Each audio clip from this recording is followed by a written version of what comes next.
नमस्कार दोस्तों, डॉक्टर अंकित पैटदार, consultant neuropsychiatrist. आज हम बात करेंगे कि अपनी एंजाइटी को 20 मिनट के अंदर हम कैसे ख़त्म कर सकते हैं।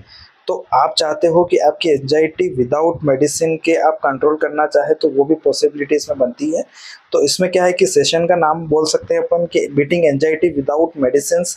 तो इसमें क्या है कि एक स्ट्रक्चर तरीके से, एंगेजिंग तरीके से, पेशेंट फ्रेंडली वे में मैं आपको बताऊंगा कि आपकी एंजाइटी को विदाउट मेडिसिन के आप कैसे कंट्रोल कर सकते हैं, कैसे इफेक्टिव तरीके से आप अपने आप को कंट्रोल कर सकते हैं। आपके एंजियस बिहेवियर को, जैसे कि देखा जाए तो सांस फूलने लग जाती हैं, कभी कभी चक्कर जैसा महसूस होता है पेशेंट्स को, कभी कभी क्या है कि रश ड्राइव में एड्रेनालिन हो जाता है, उसकी वजह से क्या है कि ब्लड प्रेशर तक इंक्रीज हो जाता है। तो इस कंडीशंस में एंजाइटी को कंट्रोल करने के लिए हम एक पेशेंट फ्रेंडली टेक्निक लेके आए हूँ, तो आप इसको इस्तेमाल कर सकते हो, जिससे क्या है कि जल्दी से जल्दी आपकी एंजाइटी को काबू में लाया जा सके। शीर्षक में जैसा कि देखा गया है कि बिना दवाई के एंजाइटी को कैसे कम कर सकते हैं। तो 20 मिनट का सेशन रहेगा। ये 20 मिनट की कंडीशंस में हम क्या क्या प्रोटोकॉल फॉलो करते हैं उस स्थिति में चेक करते हैं। तो इंट्रोडक्शन मैंने पहले ही दे दिया है। तो इस कंडीशंस के बारे में क्या है कि बिना दवाई के एंजाइटी को कैसे कंट्रोल किया जाता है। तो एंजाइटी को समझना ज़रूरी है कि एंजाइटी क्या होती है।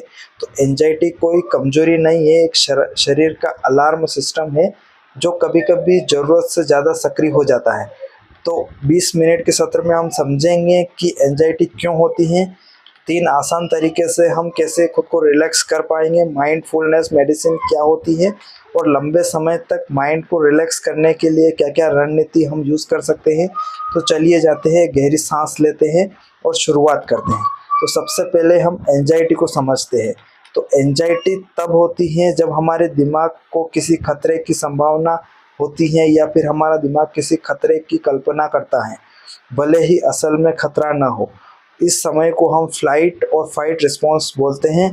तो क्या है कि हमारा शरीर उस कंडीशंस में चला जाता है जिसमें क्या है कि दिल की धड़कन बढ़ जाती है हमारी।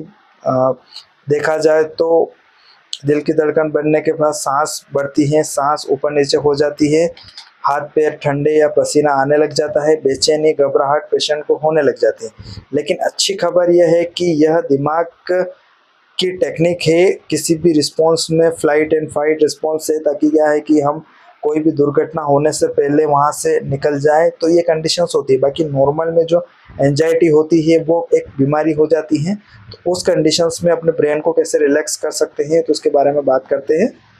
तो हम अपने माइंड को कैसे रिलैक्स कर सकते हैं, इसमें कुछ असरदार तरीक़ों को सीखेंगे। तो तरीके क्या क्या हो सकते हैं इसमें बात करते हैं। सबसे पहले आपको